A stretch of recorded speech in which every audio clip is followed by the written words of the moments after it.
اللہم صلی علی محمد وعلی آل محمد۔ حضور علیہ السلام کی فاطمہ کے علاوہ اور بیٹیاں بھی ہیں، تو تاریخ میں ان کی کا ذکر کیوں نہیں ملتا؟ اس لیے کہ ان کی اولاد آگے چلی نہیں ہے۔ نبی علیہ السلام کی مبارک زندگی میں فوت ہو گئی، آپ نے دفنا دی۔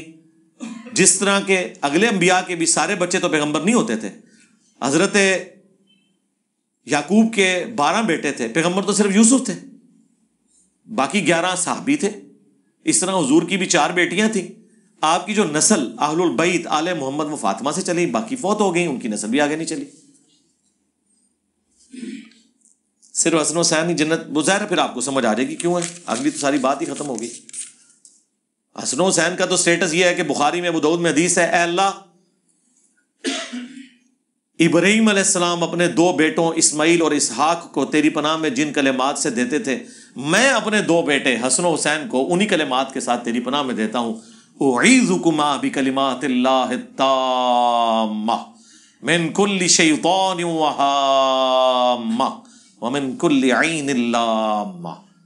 اسماعیل اور اسحاق ابراہیم کے بیٹے اور حسن اور حسین رسول اللہ کے بیٹے، تو اس میں امپلائڈ ہے اگر رسول اللہ کے بعد نبوت جاری ہوتی تو حسن و حسین بھی پیغمبر ہوتے۔ جب ہم 2 رکعتوں فرض جماعت میں دوسری رکعت میں شامل ہوں اور امام صاحب نے اس میں سورۃ الناس پڑھی ہو تو ہم سلام پھیرنے کے بعد کون سی سورت پڑھیں گے؟ میرے بھائی جو مرضی پڑھے، نماز میں صورتوں کی ترتیب کوئی ضروری نہیں ہے، حتیٰ کہ صحیح مسلم میں حدیث ہے نبی علیہ السلام نے پہلی رکعت میں سورۃ النساء پڑھی اور دوسری رکعت میں سورہ آل عمران، حالانکہ قرآن کی ترتیب میں یہ اس طریقے سے نہیں ہے، تو ترتیب قائم کرنا کوئی ضروری نہیں ہے۔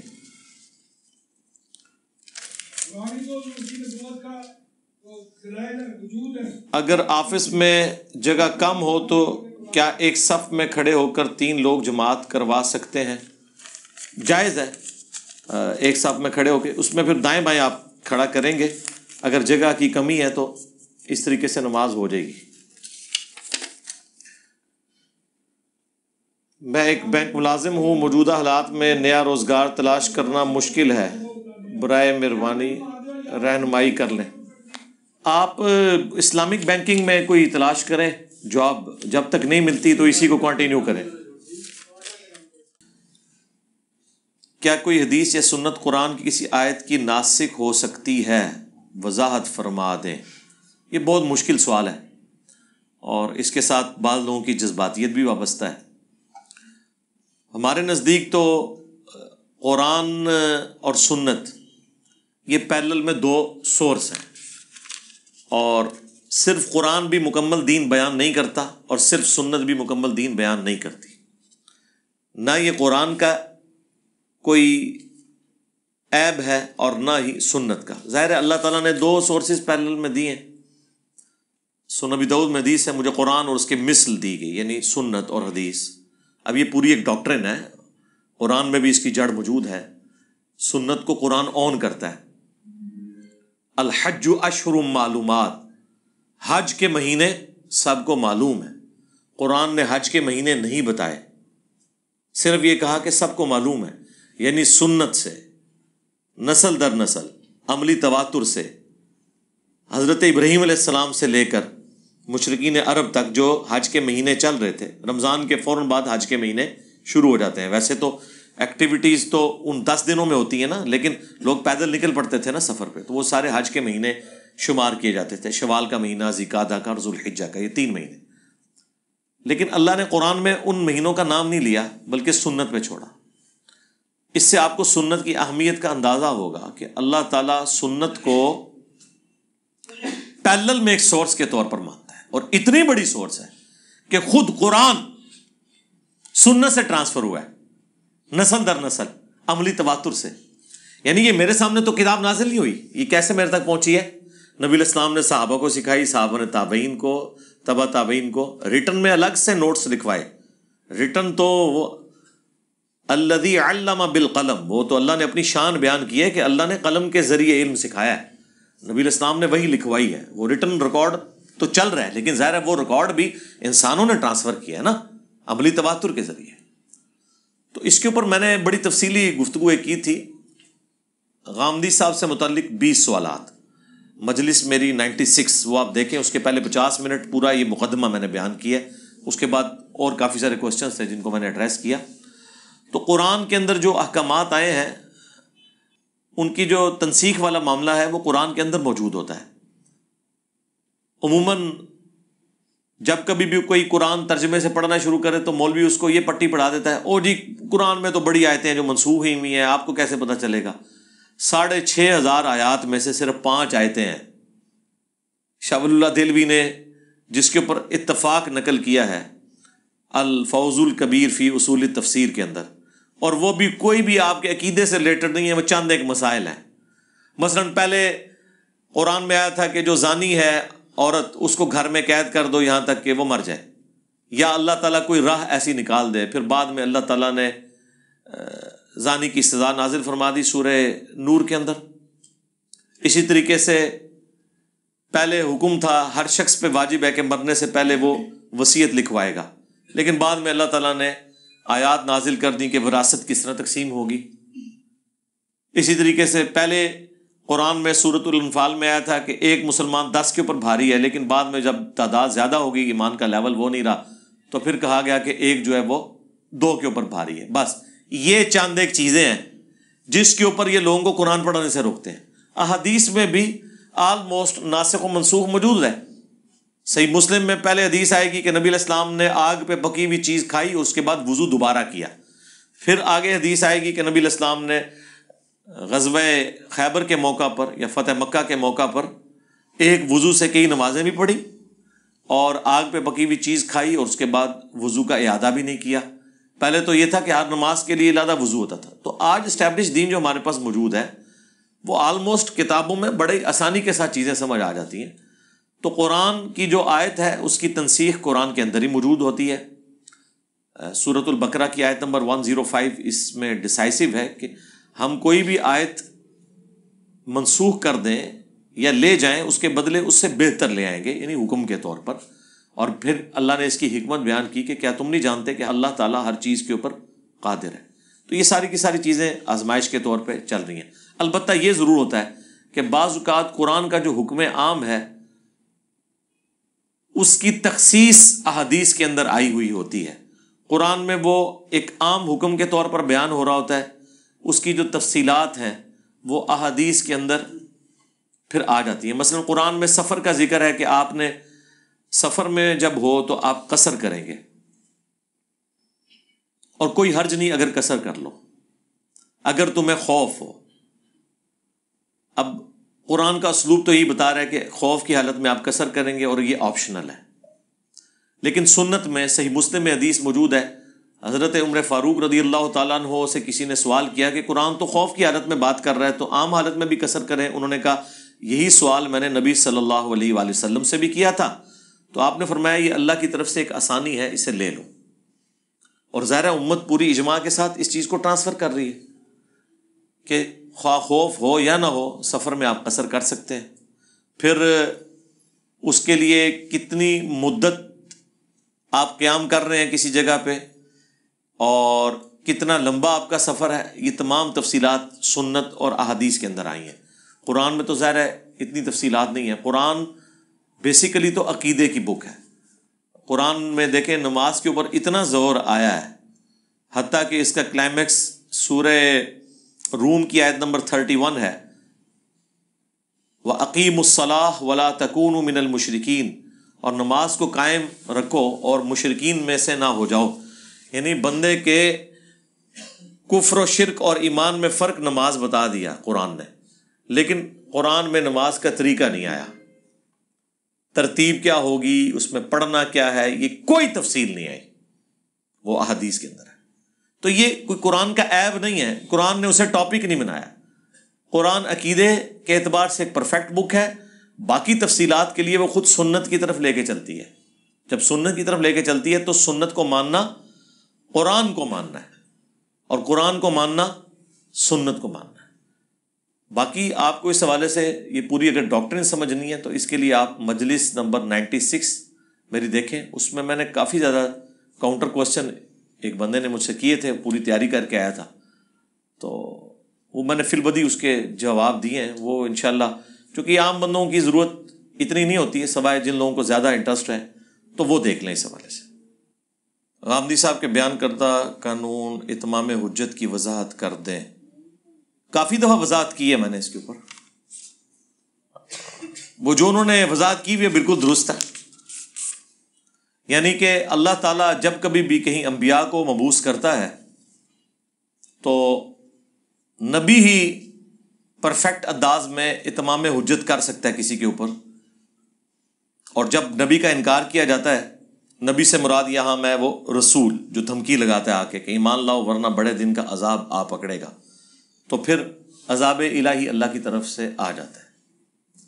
نبی کے بعد یعنی رسول کے بعد کوئی شخص یہ دعویٰ نہیں کر سکتا، اس لیے ہم سمجھتے ہیں کہ یہ جو مباہلوں کے چیلنج کرتے پھرتے ہیں، یہ کوئی گارنٹی نہیں ہے کہ اللہ تعالیٰ کی کوئی غیبی مدد آپ کے ساتھ آئے گی۔ اس حوالے سے صرف پیغمبر کے پیچھے اللہ کھڑا ہے، اسی لیے سورہ آل عمران کی آیت نمبر 61 میں آیا کہ جب نجران کے عیسائیوں کے اوپر نبی صلی اللہ علیہ وآلہ وسلم نے حجت تمام کر دی، پھر بھی وہ حق قبول کرنے کے لیے تیار نہیں ہوئے، تو پھر مباہلے کا کہا گیا کہ تم اپنے بیٹوں کو لے آؤ، اپنی عورتوں کو لے آؤ، خود بھی آ جاؤ، ہم بھی آ جاتے ہیں، اور اوپن میدان میں اللہ کے حضور دعا کرتے ہیں کہ جو جھوٹا ہے اس پہ اللہ کی لعنت پڑے، اسی وقت فیصلہ ہو جائے۔ تو نبی صلی اللہ علیہ وآلہ وسلم صحیح مسلم میں آتا ہے کہ سیدنا علی، حسن، حسین اور سیدہ فاطمہ علیہم السلام اجمعین کو لے کر آئے اور کہا اللہم ہؤلاء اہل بیتی، اے اللہ یہ میرے اہل بیت ہیں۔ حالانکہ قرآن میں تھا اپنے بیٹوں کو لے آؤ، نبی علیہ السلام لے کے آئے حسن و حسین کو، مولا علی کو۔ قرآن میں تھا عورتوں کو لے کر آؤ، حضور کی 9 بیویاں تو تھیں، کسی بیوی کو نہیں لے کے آئے، اپنی بیٹی سیدہ فاطمہ کو لے کے آئے۔ یہ اسپیشل ایک پروٹوکول تھا اہل البیت کے حوالے سے۔ اور اس کے بعد ظاہر ہے وہ نجران کے عیسائی تو بھاگے، وہ مباہلے کے لیے تیار نہیں ہوئے، ورنہ تو کام تمام ہو جاتا، یرموک لڑنے کی نوبت ہی نہ آتی، اللہ کی طرف سے غیبی عذاب آ جاتا ان کے اوپر، جس طرح کہ اگلی قوموں پر اللہ کی طرف سے عذاب آیا کرتا تھا وقت کے پیغمبر کا انکار کرنے کے سبب۔ اور اسی کے تحت چونکہ رومنز اور پرشینز کو بھی نبی علیہ السلام نے دعوت حق بھیجی تھی، اور اس وقت گیون سرکمسٹانسز میں جتنا اتمام حجت ہو سکتا تھا وہ کر دیا۔ خط تو اس کی ایک شکل تھی نا، ویسے بھی ان تک تو باتیں پہنچ چکی تھی، کیسر روم کو پتہ چل گیا تھا کہ یہ کوئی عام انسان نہیں ہے۔ اسی لیے آپ دیکھیں جو صحیح بخاری میں ابو سفیان کے ساتھ اس کی گفتگو ہے، ایمان لانے سے پہلے حضرت ابو سفیان جب وہاں پہ گئے تھے تو اس نے پریڈکٹ کر دیا تھا کہ عنقریب اس شخص کی حکومت یہاں تک پہنچ جائے گی، مجھے لگتا ہے یہ اللہ کا پیغمبر ہے۔ تو ان کو پتہ چل گیا تھا کہ یہ بہت غیر معمولی دعوت ہے جو کھڑی ہوئی ہے۔ اس کے باوجود انہوں نے اپنی پوسٹ کی خاطر ہٹ درمی کی اور خود بھی مرے اور اپنی رعایا کو بھی مروایا۔ تو اللہ کی طرف سے ایک اتمام حجت ہوا پیغمبر کے ذریعے۔ میرا تو موقف یہی ہے کہ مسلمانوں کی جو بعد کی فتوحات ہیں خلفائے راشدین کے بعد، وہ ایک سپر پاور کی ایک ایکسپینشن ہے۔ اس کی وجہ یہ ہے کہ انہوں نے اپنے علاقوں کے اندر تو انصاف قائم نہیں کیا، استحصال کیا مخالفین کا۔ وہ کس منہ سے کسی دوسرے ملک پہ چڑھائی کر سکتے ہیں یہ کہہ کے کہ یہاں ہم عدل و انصاف قائم کرنے آئے ہیں؟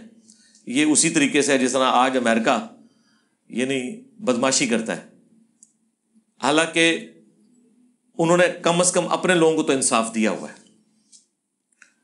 تو آپ اپنے ملکوں کے اندر اپنے رشتہ داروں کا قتل عام کریں، اختلاف رائے کسی کو کرنے نہ دیں، اور دوسرے ملکوں سے کہیں کہ ہم یہاں پہ اسلام کا نظام قائم کریں گے، تو یہ تو بالکل ایک ایسی بات ہے جسے ڈیفینڈ نہیں کیا جا سکتا۔ علی بھائی، اگر گھر میں کوئی بلی آ جائے اور ہم اسے کھانا بھی دیتے ہوں اور اسے کہیں دور پھینک آئیں تو اس میں کوئی گناہ تو نہیں ہوگا؟ کوئی گناہ نہیں ہے، دور ایسی جگہ نہ پھینکیں کہ وہاں پہ اس کو کھانے پینے کی کوئی چیز نہ ملے۔ ایسی جگہ پہ چھوڑ کے ہیں جہاں پہ وہ کھانے پینے کی چیزیں اویلیبل ہیں تو ٹھیک ہے، یہ آپ کا رائٹ ہے۔ کیونکہ بخاری مسلم میں حدیث ہے، ایک عورت نے ایک بلی کو قید کر دیا تھا، وہ بھوکی پیاسی مر گئی، تو نبی علیہ السلام نے فرمایا کہ وہ جہنم میں ہے۔ اور اس کے اگینسٹ بخاری مسلم میں حدیث ہے کہ ایک فاحشہ عورت تھی جس نے اپنے چمڑے کے موزے میں ایک پیاسے کتے کو پانی پلا دیا تھا کنویں سے نکال کے، اللہ تعالیٰ نے اس عمل کی وجہ سے اسے بخش دیا۔ وہ اللہ کی مرضی ہے، کسی کو چھوٹے سے گناہ پہ پکڑ لے، کسی کو چھوٹی سی نیکی کے اوپر بخش دے، لیکن ہم نے تو رول کو فالو کرنا ہے. اس لیے یہ سینسٹیو چیز ہے. یہ آپ کا رائٹ ہے، آپ بلیوں کو چھوڑ کے آ سکتے ہیں، لیکن ایسی جگہوں پہ نہ چھوڑیں جہاں انہیں کوئی چیز ہی نہ ملے. مثلاً آپ جا کے دریا میں انہیں پھینک آتے ہیں کہ خود تیر کے کہیں کنارے لگ جائیں گی، تو اس طرح تو نہ کریں.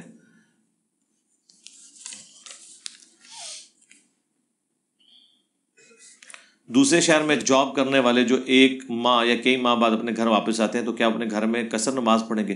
گھر میں میرے بھائی مرتے دم تک آپ کی نماز پوری ہی رہنی ہے، جس کو آپ گھر کہہ رہے ہیں، جہاں آپ کے بیوی بچے ہوں یا ماں باپ رہتے ہوں یا آپ کی جائیداد ہو.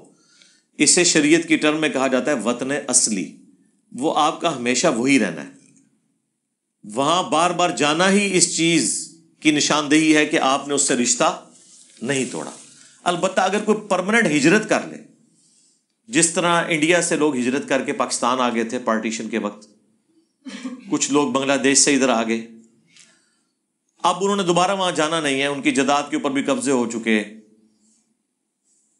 اگر وہ بائی چانس کہیں اپنے آبائی علاقے میں چلے جاتے ہیں تو وہاں پہ پھر قصر نماز پڑھیں گے. لیکن عام حالت میں جو یہاں پہ ہم کر رہے ہوتے ہیں وہ تو ہمارا سلسلہ ہوتا ہے. اب کوئی اسلام آباد میں جاب کر رہا ہے، بھلے عید کے اوپر وہ اپنے آبائی علاقے میں آئے، لیکن وہ علاقہ، اس کا آبائی علاقہ اپنی جگہ موجود ہوتا ہے، وہاں پہ اس نے پوری نماز پڑھنی ہے، خواہ ایک دن کے لیے ہے خواہ ایک مہینے کے لیے ہے، جب تک کہ مکمل طور پہ کوئی ہجرت نہیں کر جاتا. عموماً یہ بہت کم ہوتا ہے کہ کوئی ہجرت کر جائے. باقی نماز قصر، مسافر کی نماز، اس کے اوپر تفصیلی میں نے ویڈیو ریکارڈ کروا دی ہے، ایک ایک آیت، ایک ایک حدیث اس میں ڈسپلے کروائی ہے، اس کے جو شرعی احکامات ہیں اس کے حوالے سے. نکاح پڑھانے کا مکمل طریقہ ریفرنس کے ساتھ بتا دیں. پڑھانے کا آپ کے ساتھ کیا لینا دینا میرے بھائی؟ آپ کوئی نکاح رجسٹر ہے آپ کے پاس جو آپ نے پڑھانا ہے جا کے؟ اگر یہ کسی عالم دین کا سوال ہے تو پھر ٹھیک. خطبہ پلس گواہ اور وکیل کی تفصیلات، اتنی زیادہ تفصیلات مجھے تو لگ رہا ہے کہ آپ شادی دفتر کھولنے لگے. کوئی تفصیلات نہیں ہے. کنسرن لوگ جو کر رہے ہیں یہ کام، ان سے آپ رابطہ کریں، بڑے اچھے طریقے سے وہ کر رہے ہیں یہ کام. اور اگر آپ نے اس چیز کو سیکھنا ہے تو میں نے مختلف ویڈیوز کے اندر اس کی ریکارڈنگ کروائی ہے، اور ریٹن فارم میں مشکات المصابی کے اندر نکاح والا پورا چیپٹر کھول کے آپ پڑھ لیں، آپ کو ترتیب سے پتہ چل جائے گا. کچھ چیزیں قانوناً ہیں اور کچھ شرعی اعتبار سے. شرعی اعتبار سے تو لڑکی کے لیے ولی کی اجازت، قریبی جو مرد رشتہ دار ہے، باپ نہ ہو تو بڑا بھائی، وہ نہ ہو تو چچا، اس کی اجازت ضروری ہے. اور حق مہر کے عوض گواہوں کی موجودگی میں ایجاب و قبول ہوگا. خطبہ نکاح جو بھی کسی کو آتا ہے وہ پڑھ لے، وہ سنت ہے، وہ نکاح کی ضروریات میں سے نہیں ہے، لیکن پڑھے. وہ خطبہ بھی موجود ہے نکاح کا، جو عموماً خطبہ تقریر سے پہلے بھی پڑھا جاتا ہے. ان الحمد للہ نحمدہ ونستعینہ اما بعد فان خیر الحدیث کتاب اللہ، یہ سارا خطبہ. تو باقی وکیل کی تفصیلات جو آپ کہہ رہے ہیں، وکیل اس صورت میں ضرورت پڑتی ہے جب آپ نے فزیکلی عورت کو موو نہیں کرنا، تو اس کا باپ یا اس کا بھائی اس کی طرف سے وکیل بن کے جاتا ہے. جس طرح مسجد میں بعض کا لوگ نکاح کرواتے ہیں، تو اب عورت کو مسجد لے کے جانے کی ضرورت نہیں ہے، اس کی طرف سے ایک وکیل چلا جائے گا جس کو وہ اجازت دے گی کہ آپ میرا نکاح فلاں کے ساتھ کر لیں. تو عموماً لوگ اس طرح ہی کرتے ہیں، لیکن بعد میں اس سے بھی پکا کام ہو جاتا ہے جب رجسٹر کے اوپر سائن کروا لیے جاتے ہیں. اور پھر بعد میں جو لوگ کہتے ہیں نا جی وہ تو ہم نے اس وقت مجبوراً کر دیے. بھئی مجبوراً جب کر دیے تو آپ نے کیے ہیں.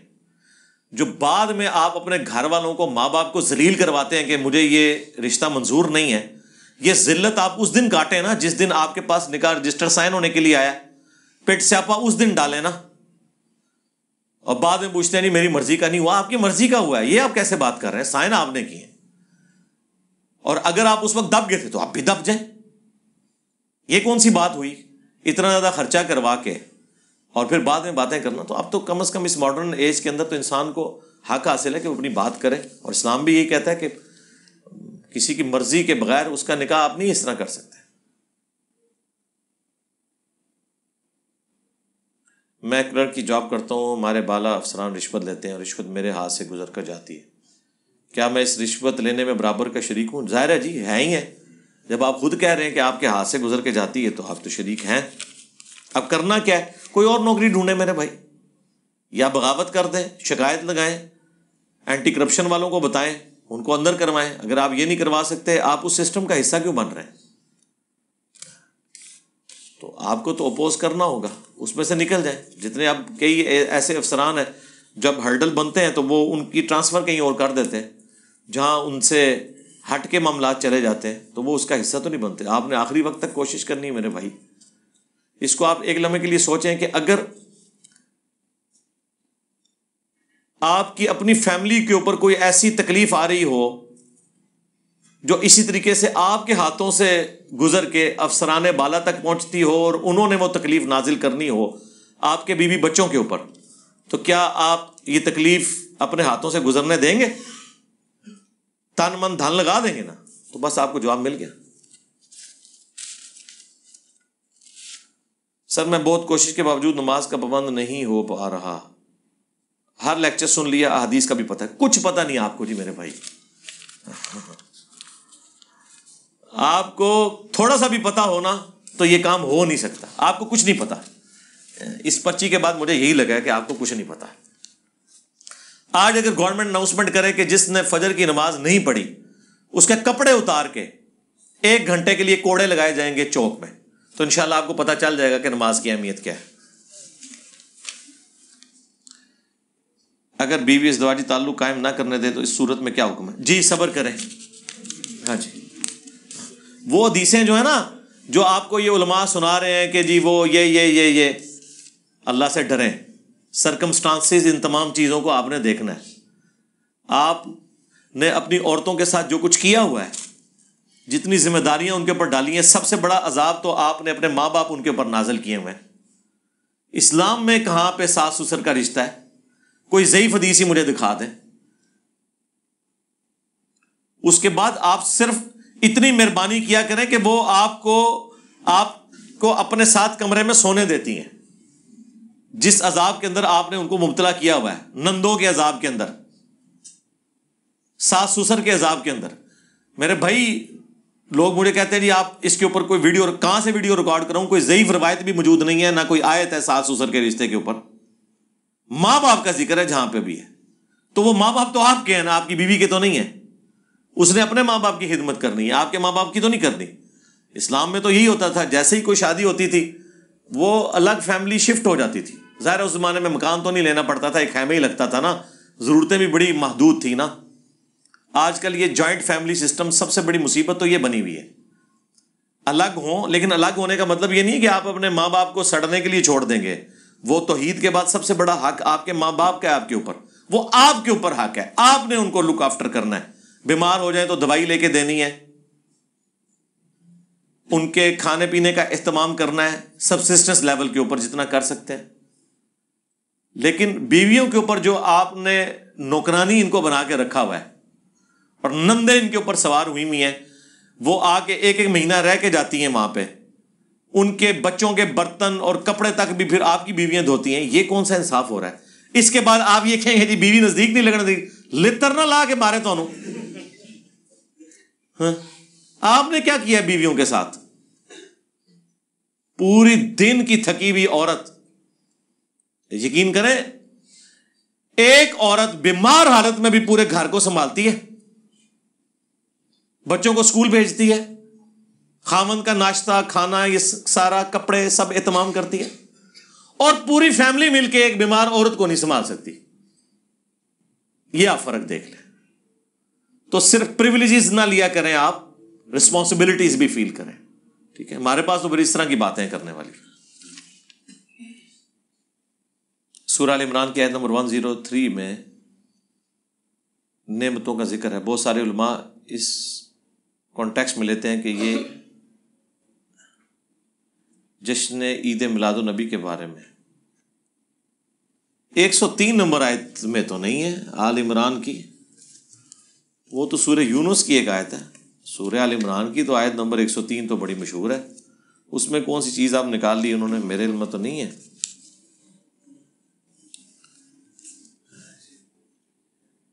یہ تو اس آیت کے اوپر تو عمل کیا ہوتا تو آج یہ حالات نہ ہوتے.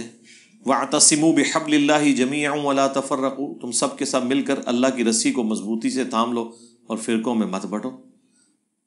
اچھا وہ جو اگلا حصہ ہے اس کو تو بعد میں دیکھیں گے، پہلے تو مجھے بتائیں یہ جشن میلاد ہو رہا ہے کہ قرآن کو چھوڑ کے دنیا کی ہر کتاب، مولوی کی لکھی ہوئی جھوٹی سچی کہانیاں، اس پہ عمل ہو رہا ہے. اس آیت پہ کہاں سے عمل ہو رہا ہے؟ باقی یہ جو آیا وَاذْكُرُوا نِعْمَتَ اللَّهِ عَلَيْكُمْ، یاد کرو اللہ کی اس نعمت کو جو اس نے تم پر کی، اذ کنتم اعداء، جب تم دشمن تھے آپس میں. ظاہر ہے عرب کے قبائل آپس میں لڑتے تھے. میری آپ ویڈیو دیکھ لیں، جب عرب میں قرآن آیا اس میں نے بتایا کہ یہی ان کی سب سے یعنی بڑی خامی تھی کہ وہ طوائف الملوکی تھی، آپس میں لڑتے تھے. اور جب اللہ تعالیٰ نے انہیں ایک جھنڈے کے نیچے جمع کیا، ایک لیڈر کے نیچے، تو انہوں نے رومنز اور پرشینز کو بھی الٹ دیا. فَأَلَّفَ بَيْنَ قُلُوبِكُمْ، تو اللہ تعالیٰ نے تمہارے دلوں کو ایک کر دیا، ان میں محبت اور الفت ڈال دی. فَأَصْبَحْتُمْ بِنِعْمَتِهِ إِخْوَانًا، پھر اللہ تعالیٰ کی نعمت سے تم بھائی بھائی بن گئے. وَكُنْتُمْ عَلَى شَفَا حُفْرَةٍ مِّنَ النَّارِ، اور تم تو آگ کے دہانے پر پہنچ چکے تھے. جو بخاری مسلم میں حدیث ہے کہ تم پتنگوں کی طرح آگ پہ گرتے ہو، اور میں کمر بند سے پکڑ پکڑ کے تمہیں اس آگ سے بچا رہا ہوں. نبی الاسلام کا یہ سٹیٹس ہے. فَأَنْقَذَكُمْ، تو اس نے تمہیں بچا لیا، مِنْهَا، اس سے. كَذَلِكَ يُبَيِّنُ اللَّهُ لَكُمْ آيَاتِهِ، اس طریقے سے اللہ تعالیٰ اپنی آیات کھول کھول کر تمہارے لیے بیان کرتا ہے. لَعَلَّكُمْ تَهْتَدُونَ، تاکہ تم ہدایت پا جاؤ. تو میرے بھائی اس میں میلاد تو نہیں آ رہا، اس میں تو یہ بتایا جا رہا ہے آپ نے فرقوں میں نہیں بٹنا، اور تم اسلام آنے سے پہلے گروہوں میں بٹے ہوئے تھے، ایک دوسرے کے دشمن تھے، اللہ نے تمہیں بھائیوں کی طرح کر دیا. تو اس وقت تو ایسا ہے ہی نہیں ہے، بالکل الٹ ہے. ایک کلمہ گو مشرک، دوسرا گستاخ رسول، ہے نہیں ہے. بریلوی کہتے ہیں کہ دیوبندی گستاخ رسول، دیوبندی کہتے ہیں بریلوی مشرک. تو آپ تو بھائی بھائی کوئی نہیں ہے. فرقے آپس میں بھائی بھائی ہیں، ایک فرقہ خود آپس میں بھائی بھائی ہے، دوسرے فرقے کے ساتھ نہیں ہے. تو کہاں اس کے اوپر عمل ہو رہا ہے میرے بھائی؟ اس کا تو لینا دینا ہی نہیں کوئی اس کے ساتھ. کاش اس آیت کے اوپر عمل کیا ہوتا. کسی ناگہانی آفت کی وجہ سے قرض لینا پڑا، اب وہ واپس مانگ رہے ہیں، تو کیا اب بینک سے لون لے کر واپس کر سکتے ہیں؟ تو بینک سے لے کے کریں گے تو ایک اور بڑے عذاب میں آپ مبتلا ہو جائیں گے. بینک سے جب لیتے ہیں تو پھر کیا ہوتا ہے؟ اس کے بعد گھر میں کوئی درخت سونے کا اگ جاتا ہے، کیسے کریں گے؟ تو آپ اخوت والوں سے رابطہ کریں، وہ بلا سود دے دیتے ہیں تھوڑا بہت قرضہ. باقی تو یہ اس میں آپ دلدل میں پھنستے چلے جائیں گے. ہم نے تو کئی لوگوں کو پھنستے ہوئے دیکھے. ہم پالتو جانوروں کے علاوہ بھی اکثر جانوروں کو درد تکلیف میں دیکھتے ہیں. ان کی اس آزمائش کا اللہ کیا صلہ دیں گے جب کہ ان کو جنت بھی نہیں ملنی. کتنے رقیق القلب آدمی نے کوئی سوال لکھ کے بھیجا. جی میرے بھائی فی الحال تو انسانوں کی آپ تکلیف کا اندازہ لگائیں. باقی ان کو جو اللہ نے گیون سرکمسٹانسز دی ہیں، اس میں اللہ تعالیٰ نے ان کو اس قابل بنایا کہ وہ اس تکلیف کو برداشت کر سکتے ہیں. البتہ صحیح مسلم میں ایک حدیث ہے کہ دنیا میں اگر کسی سینگ والی بکری نے بغیر سینگ والی کو سینگ مارا ہوگا تو قیامت والے دن اللہ تعالیٰ اسے سینگ دے دے گا بغیر سینگ والی کو، اور وہ اپنا بدلہ اتار لے گی. تو آپ بے فکر رہیں، اللہ نے اس کا حساب رکھا ہوا ہے، آپ ٹینشن نہ لیں. آپ انسانوں کا سوچیں. کیا عصر کے وقت کے بعد کسی چیز یا کام کرنے کی ممانعت ہے؟ جی کوئی ممانعت نہیں ہے، سارے کام کر سکتے ہیں. ہر مسلک کے لوگوں کو جب کوئی مسئلہ پیش آتا ہے تو اپنے مسلک کے مفتی صاحب سے فتویٰ لیتے ہیں، اور فتویٰ قبولیت پاتا ہے. ہمیں کوئی مسئلہ پیش آئے تو ہم کہاں سے فتویٰ لیں؟ کون سا مسئلہ پیش آ گیا جس کے لیے آپ کو فتویٰ لینا پڑ رہا ہے؟ ہر چیز تو قرآن و سنت میں موجود ہے. یہ فتویٰ صرف یہی ہوتا ہے کہ بچہ غصے سے طلاق دے دیتی تو فتویٰ لے لو. یہی فتوے 3-4 فتوے ہیں. میں اگر آپ سے آپ کو پوچھوں کہ آپ کی زندگی میں کون سے آپ کو فتوے لینے پڑے ہیں، آپ کو، آپ کے ماں باپ کو، آپ کے دادی دادا کو، ذرا وہ لسٹ کر کے 10 کی گنتی بھی کو پوری کر کے بتائے. یہ کہانی والی بات ہے. کون سے فتوے لینے پڑتے ہیں؟ کون فتوے دے رہا ہے؟ وہ مسئلہ پوچھنا ایک اور چیز ہے، وہ فتویٰ نہیں ہوتا. کہ ایک بندہ کہتا ہے جی یہ مسئلہ بن گیا تو اس پہ وضو ٹوٹے گا یا نہیں ٹوٹے گا، یہ فتوے ہوتے ہیں؟ یہ تو آپ نے سیکھنا ہے. ہر مسلمان کے اوپر ضروری ہے وضو کا طریقہ، پاکی ناپاکی کے مسائل، زکوٰۃ کے مسائل. یہ فتوے تو نہیں ہیں، یہ دین کے مسائل ہیں. کون سے فتوے آپ نے لینے ہیں؟ یہ تو ایک تھیوریٹیکل بات ہے. تو ٹھیک ہے، آپ کسی سے بھی جا کے فتویٰ لے لیں، آپ نے جو لینا ہے قرآن و سنت کی روشنی میں آپ اس کو کمپیئر کروائیں، اس کے مخالف سے بھی فتویٰ لیں، پھر دونوں کو دیکھیں جو آپ کو چیز اچھی لگتی ہے اس حوالے سے کہ قرآن و سنت کے قریب ہے آپ اس کے اوپر عمل کریں. لیکن ہے تو یہ کہانی ہے نا جی، پریکٹیکلی کون سی ایسی بات ہے؟ آج کل حافظ عمر صدیق صاحب نے بخاری کی حدیث 2812 پر بات کرتے ہوئے کہا کہ عمار کے قاتل خارجی تھے، کیا یہ بات صحیح ہے؟ لعنتی کھٹینے ہیں گھل کر کے یوٹیوب ہوتے کھاٹ رہے ہیں نا مزید، اس کا کیا میں جواب دوں؟ میری تو ساری ویڈیوز ریکارڈ ہے. آج صبح میری ویڈیو اپلوڈ ہو گئی ہے FIR والے ایشو کے اوپر. اس میں نے 2812 کا فہم احادیث کی کتابوں سے بتایا ہے، محدثین کے اقوال کی روشنی میں بتایا کہ یہ لوگ کون تھے. یہ محدثین نے نہیں، حدیثوں میں لکھا ہوا ہے کہ عمار بن یاسر کو کس نے شہید کیا، کس جنگ میں شہید ہوئے، تو سارے مان رہے ہیں. تو اب ان چیزوں کی کیا اہمیت ہے کہ ہم بار بار اس کا جواب دیں؟ آپ سے گزارش ہے کہ پرچی پہ پورا سوال پڑھ کر جواب دیا کریں، اکثر ادھورا پڑھ کر جواب سے ذہن مطمئن نہیں ہوتا. تو اس پہ تو بس کچھ سوال نہیں لکھا، یہ میں نے پڑھ دیا، آگے لکھا ہے شکریہ. آپ کا بھی شکریہ.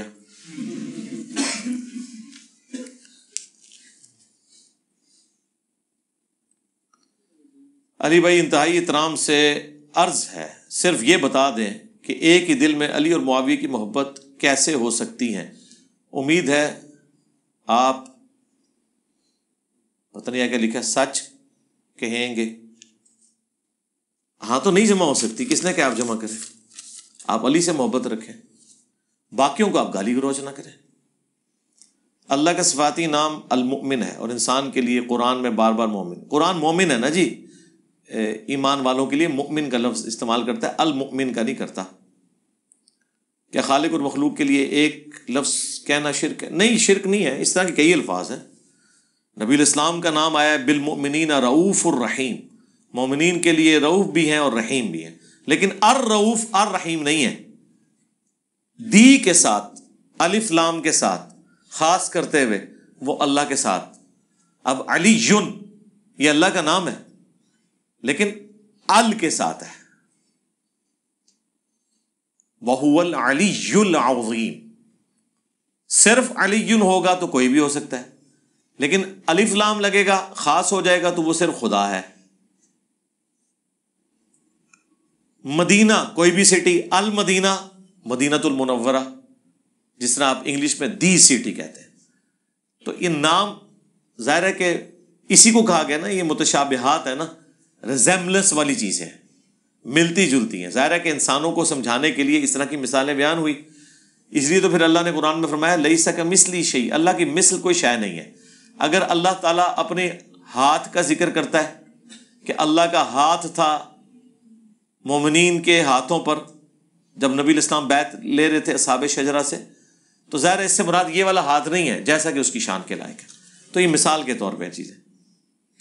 علی بھائی آسٹریلیا یا امریکہ میں رہنے والوں کو مکان یا کاروبار کے لیے قرض لینا پڑتا ہے، مارٹگیج کے علاوہ کوئی حل نظر نہیں. حل ہے نا، لوگ کرائے پہ رہ رہے، آپ بھی رہے، یا اگر وہاں پہ اسلامک بینک کوئی موجود ہے، پیور اسلامک بینک، اس کے ذریعے آپ لون لیں تو وہ بالکل درست ہے. باقی تو حل یہی ہے نا جی. دنیا میں کتنے فیصد لوگ ہیں جن کے پاس ذاتی گھر ہیں؟ آج بھی پاکستان میں 80% سے زیادہ لوگ کرائے پہ رہ رہے ہیں. تو اب ضروری ہے کہ انسان نے ایسا کوئی طریقہ اڈاپٹ کرنا ہے کہ سودی کاموں میں انوالو ہو کے ذاتی گھر کی خاطر یہ سب کچھ کرنا ہے. اسلامک بینک کے تھرو کریں، وہ درست ہے. اس میں میری ویڈیوز دیکھ لیں. علی بھائی کل مجھے ایک بریلوی دوست نے کال کی کہ آپ کے علی بھائی کے خلاف ایک کتاب لکھی گئی ہے. یار ابھی میں کیا کروں، اس میں لکھی ہے تو پھر کیا کریں؟ مجھ سے سوال پوچھے نا، اتنی لمبی سٹوری لکھی ہے، اس میں تمام اعتراضات کا جوابات دیے گئے ہیں. ملفوظات اعلی حضرت میں اللہ نے شمالی ہوا کو حکم دیا اور چلنے سے انکار کر دیا، جی لکھا ہوا ہے. تو انہوں نے کہا کہ پہاڑوں، آپ کاش میری ویڈیو ہی غور سے سنتے یار. آپ نے ہمارا موقف سنا ہوا ہے اس پہ؟ انڈیا اور پاکستان کے بزرگوں کی 19 گستاخانہ عبارات کا تحقیقی جائزہ. اس میں جب میں نے اعلیٰ حضرت کی اس عبارت کا پوسٹ مارٹم کیا ہے آج سے 10 سال پہلے، تو میں نے اس بات کا جواب دیا ہے. قرآن میں کہیں نہیں آیا کہ ہم نے پہاڑوں کو حکم دیا. اللہ نے کہا ہم نے پہاڑوں پر پیش کیا کہ تم کیا اس امانت کو قبول کرنے کے لیے تیار ہو یا نہیں. تو آپشن دی، تو انہوں نے کہا کہ یا اللہ آپشن ہے تو ہم اسے قبول نہیں کرتے. انسان نے وہ بار اٹھا لیا. بار یہ تھا کہ نیک اعمال کرو گے تو جنت ملے گی اور نافرمانی کرو گے تو جہنم میں جاؤ گے. یہ وہ بار تھا جو انسان نے اٹھا لیا، باقی مخلوقات نے نہیں اٹھایا. اس میں حکم کا تو ذکر ہی نہیں ہے. سورہ الاحزاب کی یہ آخری آیات ہے. دو چیزوں کو کیسے آپ کمپیئر کروا سکتے ہیں؟ بالکل کلیئر کٹ ہے. یہ اس طرح کی باتیں اس لیے کرتے ہیں تاکہ مزید بے عزت ہوں. انہوں نے جو آپ لوگوں کو دھوکے دیے ہوئے ہیں نا، وہ مزید کھل کے آپ کے سامنے آ جائے کہ صرف دھوکہ دہی کے اوپر مبنی ان کی باتیں ہیں. سورۃ الاحزاب کے اینڈ پہ جا کے یہ آیات آتی ہیں، اِنَّا عَرَضْنَا الْأَمَانَةَ عَلَى السَّمَاوَاتِ وَالْأَرْضِ، بے شک ہم نے پیش کی امانت آسمانوں اور زمین پر، والجبال اور پہاڑوں پر، فَأَبَيْنَ أَن يَحْمِلْنَهَا، تو انہوں نے انکار کیا اٹھانے سے، وَأَشْفَقْنَا مِنْهَا وَحَمَلَهَا الْإِنسان، اور اس سے ڈر گئے اٹھانے سے اور انسان نے وہ بوجھ اٹھا لیا. یہ عرضنا الامانہ ہے، یعنی پیشکش کی، یعنی میں آپ کو پیشکش کروں کہ یہ سموسہ ہے آپ کھا لیں، آپ کی مرضی آپ کھائیں یا نہ کھائیں، حکم تو نہیں ہے. تو یہ پیشکش، وہاں پہ اعلیٰ حضرت نے عبارت لکھی ہے کہ اللہ تعالیٰ نے شمالی ہوا کو چلنے کا حکم دیا، پیشکش نہیں کی. حکم کی نافرمانی جنوں اور انسان کے علاوہ کوئی مخلوق نہیں کر سکتی. اب آپ کو فرق سمجھ آیا؟ آپ نے دو غلط چیزوں کو آپس میں، یہ جو آپ بہت پہلے پٹ چکا ہوا ہے جو لکھتے ہیں، تو میں نے اپنی ویڈیو میں ان کے جوابات پہلے ہی دیے ہوئے ہوتے ہیں. مجھے دوبارہ ویڈیو ریکارڈ کرانے کی ضرورت ہی نہیں پڑتی. صرف دوبارہ میں اس لیے ویڈیو ریکارڈ کرواتا ہوں کہ جن لوگوں نے پرانی ویڈیوز نہیں دیکھی ہوئی ہیں چلے آپ وہ بات سن لیں. ورنہ میں نے جو مسئلہ نمبر 200 مسئلہ نمبر ہے میرے جو ریکارڈ کرائے ہیں، وہ آج بھی اپنی جگہ مخالفین کے سارے دلائل کا جواب دینے کے لیے پرفیکٹ ہیں. کوئی نئی چیز اس میں ایڈ کرنے کی ضرورت نہیں پڑتی، کیونکہ پوری میں نے ورکنگ کرنے کے بعد ان چیزوں کو ریکارڈ کروایا ہوا ہے. بار بار یاد دہانی اس لیے ہو جاتی ہے کہ جب کوئی بات کرنٹ افیئر کے طور پہ چل رہی ہوتی ہے تو ہم اسے دوبارہ ڈسکس کر لیتے ہیں. ادروائز کوئی نئی بات نہیں ہے. جنگ جمل صفین نہروان پہ جو میں آج سے 4 سال پہلے ریکارڈنگ کروا چکا ہوں، آج بھی کروں گا، وہی باتیں دوبارہ ہوں گی. ریسرچ پیپر میں وہ چیزیں آلریڈی لکھ کے دی ہوئی ہیں، کوئی نئی بات سامنے نہیں آئے گی.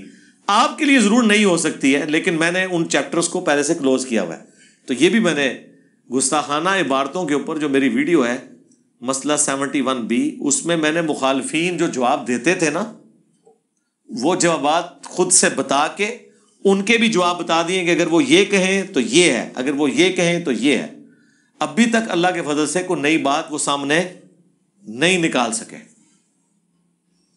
چشتی رسول اللہ، اشرفی رسول اللہ کے اوپر اس وقت جو میں نے باتیں آج سے 10 سال پہلے کی تھی کہ اس کے جواب میں یہ کہیں گے، اور وہ آج تک وہی کچھ کہتے ہیں. اس کی وجہ یہ ہے کہ ان کے پرانے بابے یہی جواب لکھ کے گئے ہیں نا. نیا جواب انہوں نے کون سا ایسا دریافت کر لینا ہے؟ دین میں جو چیز ہے وہ پرانی ہوگی نا. سائنٹیفک فیکٹس تو نئے آ جاتے ہیں، دینی دلائل نئے نہیں آتے. تو جو ان کے ابوں کو باتیں نہیں پتا تھیں اپنی گندگی کا دفاع کرنے کے لیے، وہ ان کے چھوٹے بچارے کہاں سے دفاع کر سکتے ہیں؟ لہٰذا میں نے پہلے وہ کتابیں پڑھی ہوئی ہوتی ہیں کہ یہ اس بات میں کیا آگے سے جواب دیں گے، ادھر کون سی شڈول ماریں گے، ادھر کون سی بونگی ماریں گے، یہاں پہ کوئی شتیہات ارشاد فرمائیں گے. وہ میں نے پڑھ کے اس کا ایک ایک بات کا جواب پہلے ہی اپنی ویڈیو میں ریکارڈ کروایا ہوتا ہے. یہ ہوتا ہی نہیں ہے کہ کوئی ایسی بات وہ سامنے لے آئے جو میں نے پہلے ریکارڈ نہ کروائی ہو. آپ دیکھ لیں 50 بندے بولتے ہیں پھر وہی دلیل رکھتے ہیں کہ جی وہ مسلم شریف میں حدیث ہے، ایک بندے نے کہا تھا اے اللہ تو میرا بندہ میں تیرا رب، اس کی زبان لڑکھڑا گئی تھی. تو اگر ہمارے بابا بھی اپنے ناموں کے کلمہ پڑھاتے ہیں تو اس سے کیا فرق پڑتا ہے؟ آج بھی یہی دلیل پیش کر رہے ہیں، آج سے 10 سال بھی پہلے بھی یہی دلیل تھی.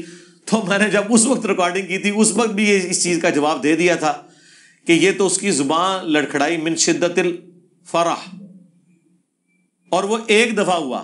یہ نہیں ہوا کہ اس نے کہا کہ بیٹا تو بھی پڑھتے میں بھی پڑھنا ہوا نہ.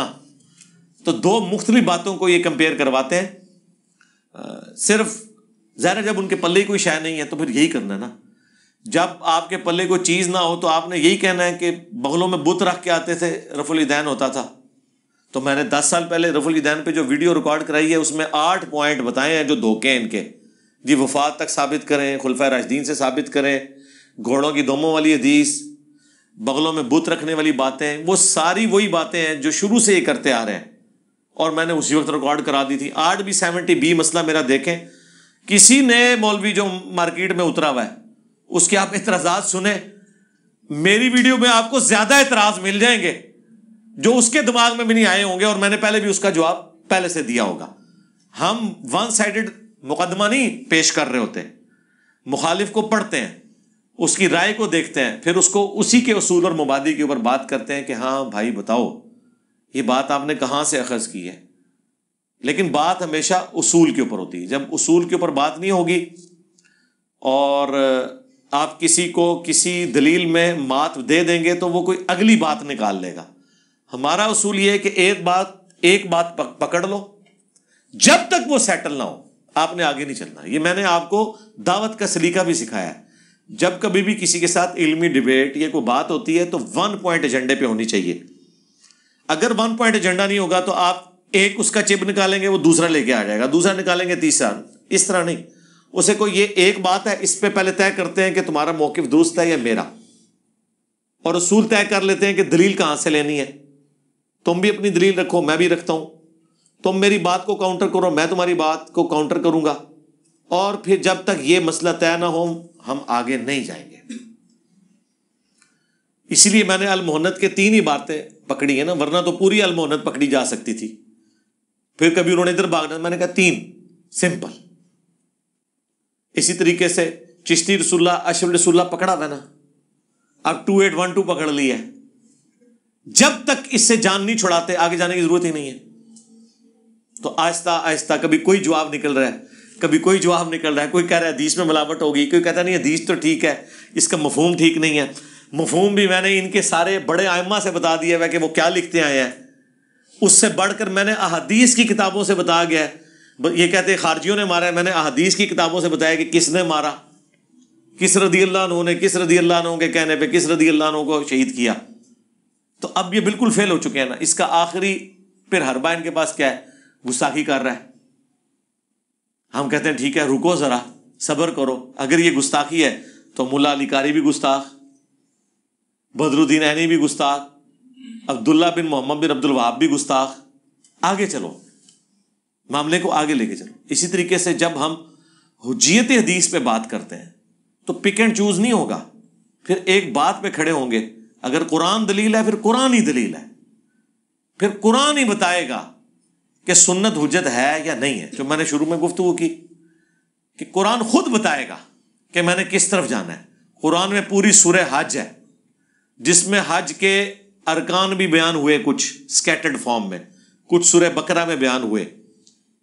لیکن سب سے ضروری چیز تھی کہ حج کب کرنا، کہاں پہ ہے اور کن تاریخوں میں کرنا ہے.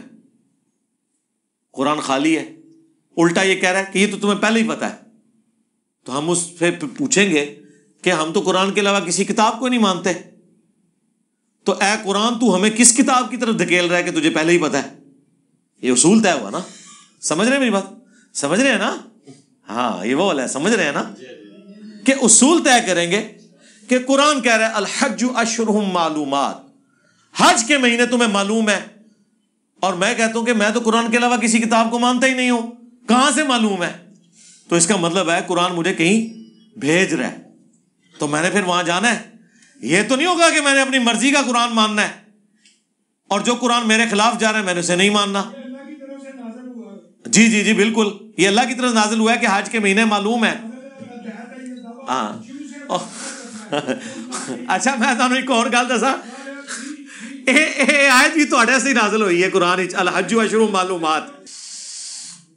رسول پاک نے مروان بن حکم کو مدینہ سے کیوں نکالا تھا؟ اس کا جو والد تھا نا حکم، وہ نبی الاسلام کی نقلیں اتارا کرتا تھا. المعجم الکبیر طبرانی کے اندر موجود ہے، اور تفصیل کے ساتھ حضرت عثمان کے چونکہ رشتہ دار تھے، وہ چچا لگتا تھا حضرت عثمان کا. حضرت ابوبکر کے زمانے میں بڑا زور لگایا کہ اس کو واپس لیں، تو حضرت ابوبکر نے کہا کہ جو گرا رسول اللہ نے لگائی ہے میں نہیں کھول سکتا. پھر حضرت عمر کے زمانے میں بھی، پھر حضرت عثمان جب خود خلیفہ بنے تو اسے واپس لے آئے. الٹا مروان کو اپنی بیٹی دے دی، یہ داماد بن گیا. پھر وہی پنجابی کا ایک محاورہ کہ ہتھاں نال لائیاں ہوئیاں دنداں نال کھولنیاں پیندیاں نے. ہاں، ہاتھوں سے لگائی ہوئی گرا پھر دانتوں سے کھولنی پڑتی ہے. یہی مروان حضرت عثمان کی شہادت کا سبب بنا. اسی کی وجہ سے مسلمان رعایا اور صحابہ کرام حضرت عثمان کے خلاف ہوئے تھے. بیسیکلی اس کی غلط پالیسیز تھیں. یہ وزیر خاص بنا ہوا تھا نا اس وقت. تو اس پہ آپ میری ایک ویڈیو دیکھ لیں، حضرت عثمان شہید کیوں ہوئے، اس میں نے اور چیزیں بھی اس کے حوالے سے بتائی ہیں. غوث کتب ابدال کے نام کس نے رکھے ہیں؟ کہانیاں ہیں، ٹائم قیمتی ہے۔ قرآن مجید ترتیب کے ساتھ کس عالم کا ٹھیک ہے پڑھنے کے لیے ترجمہ؟ ساروں کا پڑھے جی، ہم کوئی ایسی بندی نہیں لگاتے، ورنہ پھر آپ کو شیطان وسوسے دلائے گا، اس چکر میں ہی پڑھے رہیں گے۔ آپ سارے مکاتب فکر کا ایک ایک ترجمہ خرید لیں، اتنا سستا ہے، کمپیئر کروائیں، 19-20 کا فرق ہے۔ قرآن کے 8 تراجم، یہ میری یوٹیوب کے اوپر ایک ویڈیو ہے، میں نے پریکٹیکلی دکھایا ہے کہ کوئی ترجمہ میں فرق نہیں، الفاظ کے چناؤ کا فرق ہے۔ کوئی کہے گا اللہ کے نام سے شروع، کوئی کہے گا شروع کرتا ہوں اللہ کے نام سے، کوئی کہے گا شروع اللہ کے نام سے۔ سب نے اللہ کے فضل سے اللہ کے نام سے شروع کیا ہوا ہے، بسم اللہ کا ترجمہ۔ الفاظ آگے پیچھے ہونے سے کوئی فرق نہیں پڑتا۔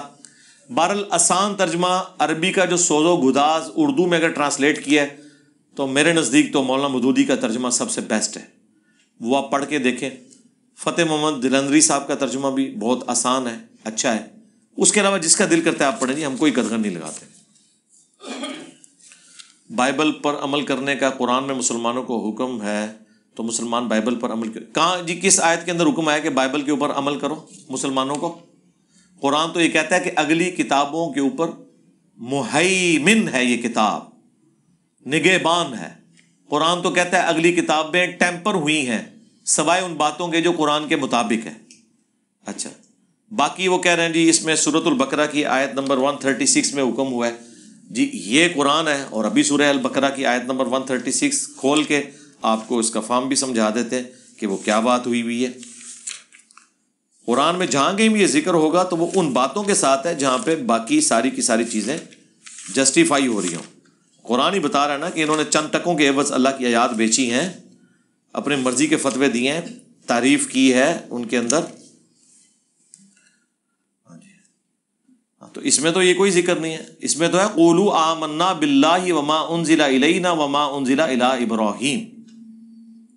اے اہل ایمان، تم مشرکین اور یہود و نصارہ کے اگینسٹ اپنے ایمان کا اظہار کرو۔ وہ تو چند پیغمبروں کو مانتے ہیں، بعض کا انکار کرتے ہیں۔ مشرکین عرب تو مانتے ہی نہیں تھے، حضرت ابراہیم کو بھی اپنے جد امجد کے طور پہ مانتے تھے، پیغمبر کے طور پہ نہیں۔